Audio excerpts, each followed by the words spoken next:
প্রতি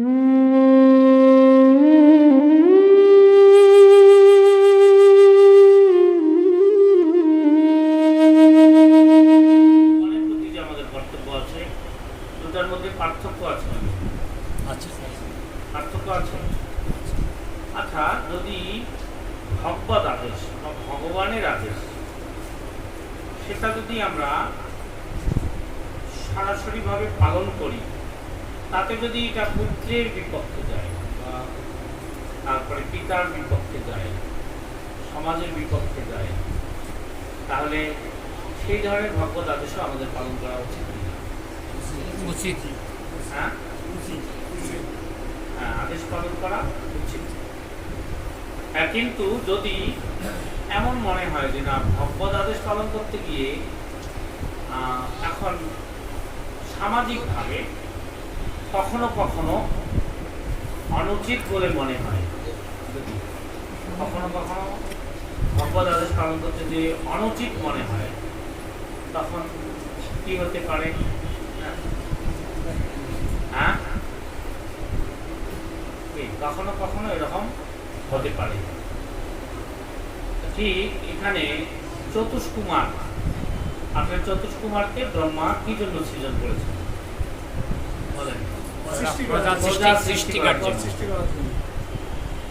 কিন্তু হ্যাঁ, প্রজা সৃষ্টি, এটা একদিক থেকে ব্রহ্মাকে ভগবান আদেশ দিয়েছেন কিনা?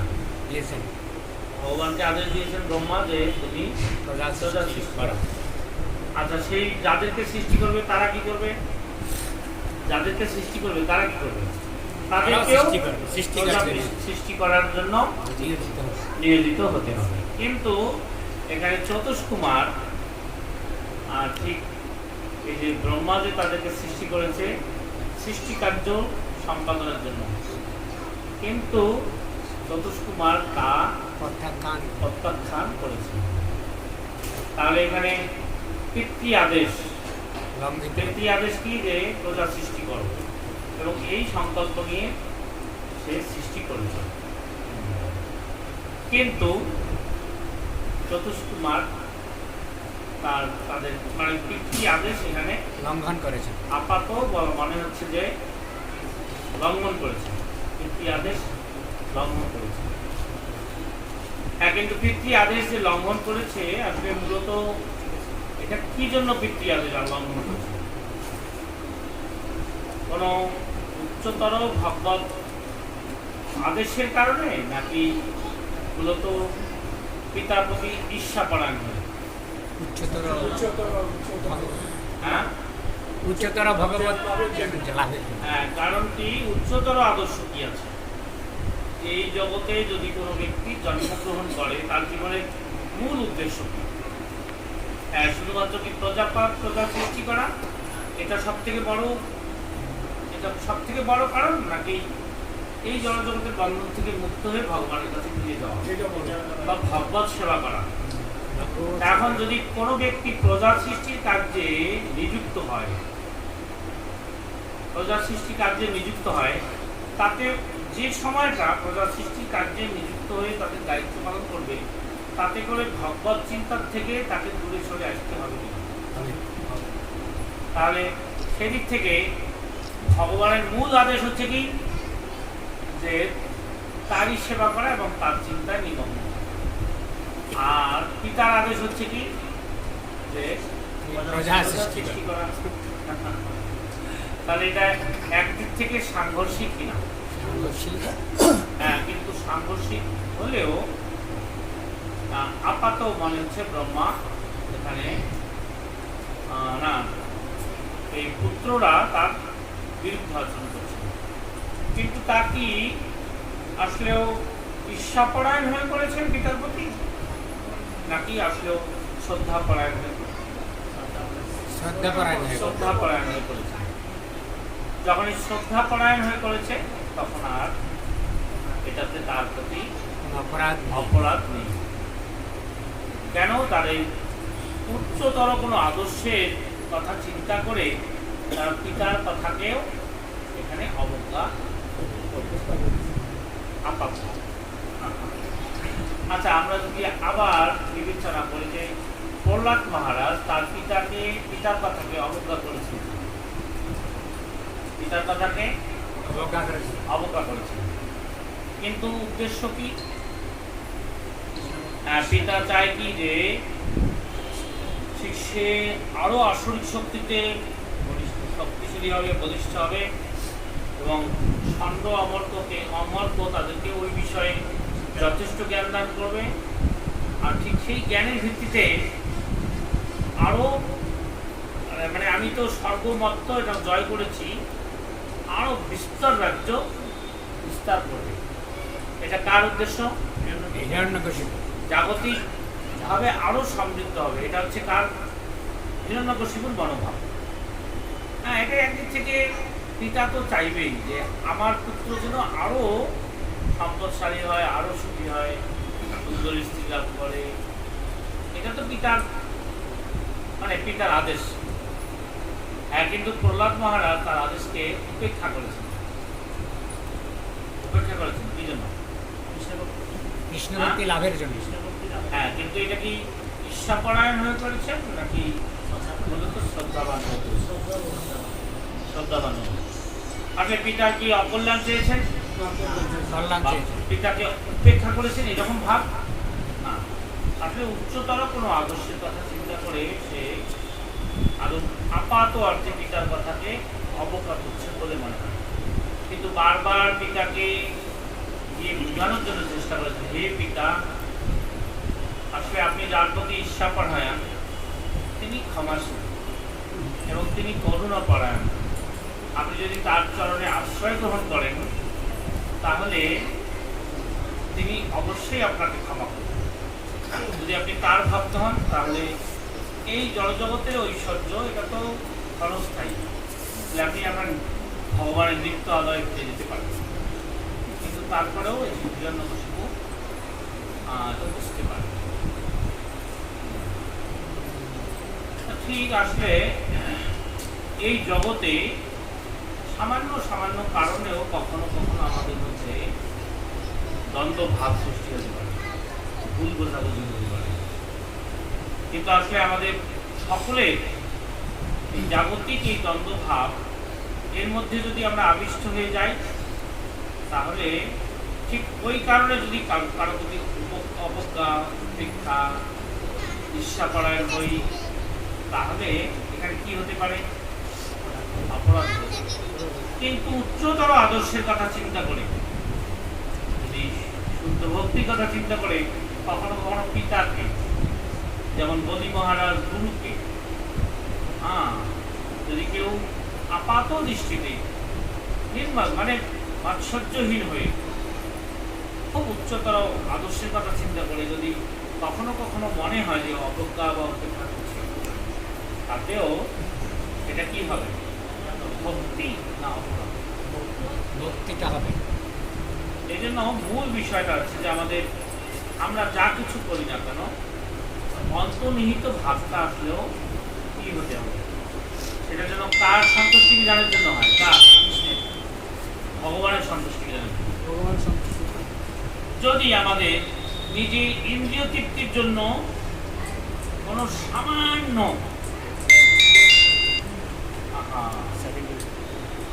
যদি আমাদের ইন্দ্রিয় তৃপ্তির জন্য কোনো সামান্য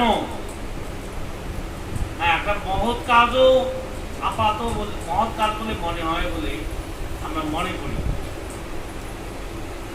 মূল কারণটা কি? ইন্দ্রিয় তৃপ্তি। কিন্তু আপাত দেখাচ্ছি আমি একটা মহৎ কাজ করছি, কিন্তু সেটাও সেই মহৎ কাজও মহত্বপূর্ণ না। কেন? এর মূল লক্ষ্যটা কি? আবার যদি আপাত দৃষ্টিতে মনে হচ্ছে যে যেমন ভরত কৈকেয়ীকে অবজ্ঞা করেছে, মা বলে ডাকেন, আর বলি মহারাজ তার গুরুকে অবজ্ঞা করেছে, চতুষ্কুমার ব্রহ্মাকে অবজ্ঞা করেছে। আপাত মনে হতে পারে যে এটা অপরাধ, কিন্তু যদি আপনার উচ্চতর আদর্শ থাকে, উদ্দেশ্য থাকে, আসলে সেই কার্য যদি ভগবত শুদ্ধ ভগবত ভক্তির জন্য হয়, তাহলে সেখানে কোনো অপরাধ থাকবে না। কিন্তু কখন অপরাধ হয়ে যাবে? যদি আমার ইন্দ্রিয় তৃপ্তির কারণে আমি আপাত মহত্তর কোনো কাজ করছি, কিন্তু উদ্দেশ্য হচ্ছে হ্যাঁ, তাহলে অপরাধ। বুঝতে পারছেন? এই জন্য ওই জাগতিকভাবে কখনো কোনো দ্বন্দ্বভাব যদি সেখানে থাকে কোনো কারণে, আপাত দেখা যাচ্ছে চতুষ্কুমার আর ব্রহ্মা হচ্ছে একটা আচার্য, চতুষ্কুমারও মহান ভক্ত হতে পারে, কিন্তু সেক্ষেত্রে কোনো মূল জিনিসটা কি ছিল? চতুষ্কুমার ভগবানের ভক্তি করার জন্যই, উচ্চতর আদর্শের কারণে, উচ্চতর লক্ষ্যে তার বাবার এই কথাকে না। এখন যদি কখনো আমাদের মধ্যে কোনো দ্বন্দ্ব ভাব আপাত দেখা দেয়, তখন কি করতে হবে? আচ্ছা, যদি এমন হয় যে দ্বন্দ্ব ভাবটা কি এটাকে বুঝতে হবে। দ্বন্দ্ব ভাব হচ্ছে যে ঠিক আমি যদি আমার স্বার্থের কথা চিন্তা করি, সে যদি তার স্বার্থ চিন্তা করে, তার স্বার্থে, তাহলে এগুলো কি স্বার্থ কি একই রকম হবে না ভিন্ন ভিন্ন হবে? যখনই ভিন্ন ভিন্ন থাকবে তখন আমার স্বার্থ তার স্বার্থ, তাহলে কি হবে? কিন্তু যদি এক্ষেত্রে যদি আমরা সবাই তার সন্তুষ্টি বিধানের জন্য কর্ম করি, ভগবানের সন্তুষ্টি বিধানে, তখন কি এখানে দ্বন্দ্বভাব থাকবে না? এখানে আপাত দ্বন্দ্বভাব আছে, কিন্তু ব্রহ্মার উদ্দেশ্য হচ্ছে ভগবানের সন্তুষ্টি বিধান করা, চতুষ্কুমারের উদ্দেশ্য হচ্ছে, কিন্তু মনে হচ্ছে যে দ্বন্দ্বভাব, কিন্তু আদৌ দ্বন্দ্বভাব তা ঠিকই। কখনো কখনো বৈষ্ণবদের মধ্যেও এরকম, আমাদের ভক্তদের মধ্যেও এরকম হতে পারে, কিন্তু হ্যাঁ, এটা দ্বন্দ্বভাব বা অপরাধ কখন হবে? যদি এটা নিজের স্বার্থের জন্য হয়, তাহলে অপরাধ। আবার যদি এটা ভগবত ভক্তি হয়, তখন এটা বৈকুণ্ঠিক। কারণ ভগবত ভক্তির ক্ষেত্রেও কখনো কখনো মানে যেমন কিছু ক্ষেত্রে দ্বন্দ্বভাব এরকম দেখা দিতে পারে, তবে আদৌ এটা দ্বন্দ্বভাব না। কেন? এই জগতের হচ্ছে কি, যেহেতু স্বার্থের জন্য করে, তখন ঈর্ষা পরায়ণ হয়। আর ভক্তির ক্ষেত্রে এটা ঈর্ষা পরায়ণ না হয়ে সে অনুশোচনা করবে, উল্টা ঈর্ষা পরায়ণে হিংসা করবে। কিন্তু আর ভগবত ভক্তির ক্ষেত্রে আপাত দ্বন্দ্বভাব থাকলে কি মানে কি করবে? সে অনুশোচনা করবে। অনুশোচনা কি? ও নিশ্চয়ই আমি ভগবানের অত বড় ভক্ত না, তাই ভগবান হয়তো আমার এই সেবা গ্রহণ করছে না। কেন ওই লোকটা সেবা করছে? নিশ্চয়ই তার ভক্তি আমার থেকে অধিক আছে, তাই সে হয়তো ভগবান তার দ্বারা সেবিত হওয়ার জন্য তাকে এই সেবার দায়িত্ব গ্রহণ দান করেছে। ও নিশ্চয়ই আমারই মনে হয় কোনো ত্রুটি আছে, ভক্তি কম আছে, তাই আমি হয়তো ভগবানের সেবা থেকে বলছি। আচ্ছা বলেন তো দেখি, এইরকম ভাব এটা কি দ্বন্দ্বভাব? এমনকি দেখেন শ্রীমতী রাধারানীর সাথে ঠিক যারা দ্বারকার মহিষী, তাদের মধ্যে একটা কম্পিটিশন আছে ছিল। এই দ্বারকার মহিষীরা চাচ্ছে কৃষ্ণ সেখানে থাক, দ্বারকায় থাক, কৃষ্ণ তাদের সেবা গ্রহণ করুন। হ্যাঁ, কিন্তু শ্রীমতী রাধারানী এক্ষেত্রে কি তাদের প্রতি ঈর্ষাপরায়ণ হয়েছেন? হায় হায়, কত বিখ্যাত শ্লোক আছে ভাগবতী, যে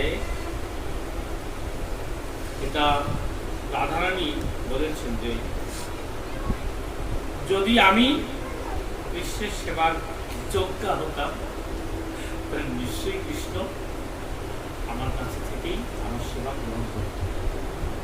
কিন্তু নিশ্চয়ই আমার থেকে সেই দ্বারকা মহিষীরা হয়তো কৃষ্ণকে অধিক ভালোবাসে, তাই কৃষ্ণ তাদের সেবা গ্রহণ করেছে। এটা কি দ্বন্দ্বভাব? না, আপাতত মনে হচ্ছে যে রাধারানী চান না যে কৃষ্ণ দ্বারকায় থাক, কিন্তু তার ভাবটা কি? দ্বারকায় কারণ সহ্য করতে পারে? কৃষ্ণ যে বৃন্দাবন থেকে দ্বারকায় চলে গেছেন, এটা কি সহ্য করতে পারে? সহ্য করতে পারে না, কিন্তু তার মানে কি দ্বারকার মহিষীদের প্রতি বিশ্বাস করানো হয়েছে? না, না হয়ে সে বলতেছে যে নিশ্চয়ই আমি যদি যোগ্য হতাম নিশ্চয়ই আমার সেবার জন্য তিনি এখানে থাকবেন। আমরা তো সেবা সেভাবে করতে পারি না, তাই হয়তো আমরা অযোগ্য বলে সে ওখানে চলে গিয়েছে। এই প্রকারান্তরে তার প্রশংসা করছে, যদি সহ্য করতে পারছে না কিন্তু প্রশংসা করছেন ভগবানের ও মহিষী। তারা নিশ্চয়ই আমার থেকে। এই ধরনের যদি আরতি থাকে, তাহলে আরতি যদি থাকে তাহলে ভগবানের করুণা সে লাভ করতে পারবে কিনা? পারবে? হ্যাঁ, অবশ্যই পারবে।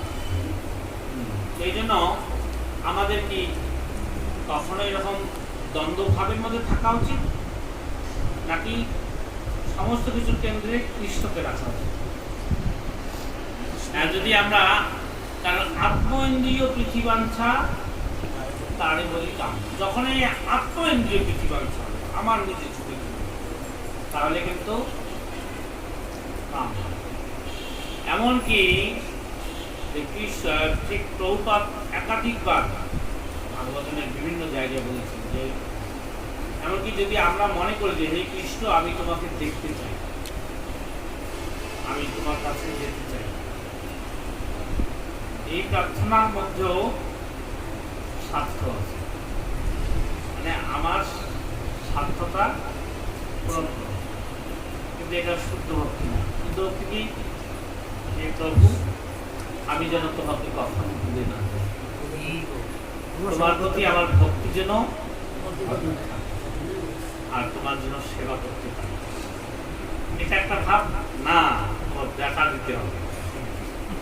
আমি তো আপাতত মনে হতে পারে যে আমি তোমাকে দেখতে চাই, তোমার ধামে যেতে চাই, সেটার মধ্যেও এখানে বলতেছে যে এটা কর্ম মিশ্রা শুদ্ধ ভক্তি না। এখন কথা হলো যে আমরা যারা গৃহস্থাশ্রমে আছি, আপনারা যারা আছেন, সংসারে এরকম দ্বন্দ্বভাব থাকতে পারে কিনা? কার কার সাথে পারে? জায়গা তো কোথায় কোথায় আছে, কোথায় কোথায় দ্বন্দ্বভাব থাকতে পারে? স্বামীর সাথে, স্ত্রীর সাথে নাই? যদি আপনার এরকম হয় তাহলে আপনি কি নাকের মধ্যে একটা খুশি নিয়ে চলে যাবেন? চলে যাবেন না, ঠিক না। এখানে আপনাকে কি করতে হবে? সহিষ্ণু হতে হবে এবং মেনে নিতে হবে। যদি আপনি এখনই যদি আপনি না মানতে পারেন, এখনই আপনার সংসার করতে হবে, থাকবে সংসার। মেনে নেওয়াটা হচ্ছে বড় ব্যাপার। এখনই সংসার থাকবে না। আচ্ছা, যদি সন্তান তো কত রকমের, ছোট কারণে কত অত্যাচার। আপনি একরকম বলছেন, ও আর একরকম বলছেন। আপনি ওকে মাটি খেতে দিবেন না, ও জোর করে খাবেন। আপনি বিষটা হাত দিতে দিবেন না, আপনি কি আশা মেরে তাকে মেরে ফেলবেন? নাকি? কত ধরনের ঝামেলা আমাদের, মানে বরং যারা সন্ন্যাসী আছে, ব্রহ্মচারী আছে, তাদের তো সহ্য করার ক্ষমতা অতটা বেশি মনে হয় নাই, কিন্তু সংসারে থাকলেই এগুলো সহ্য করতে হবে, বাধ্য হয়ে করতে হচ্ছে। বাচ্চাটা এমন দুষ্টেমি করছে, এখন তারপরে আবার করছে, কি করবেন বলেন? ওকে মেরে ফেলবেন? না। এটা সহ্য করেন কিনা? কি সহ্য করেন কিনা? করেন? সহ্য করতে হয়, সহ্য করতে করতে বাধ্য। হয়। বাধ্য। বাধ্য। আপনার স্বামী একটা করার কথা বলছে, আপনি সহ্য করবেন কিনা?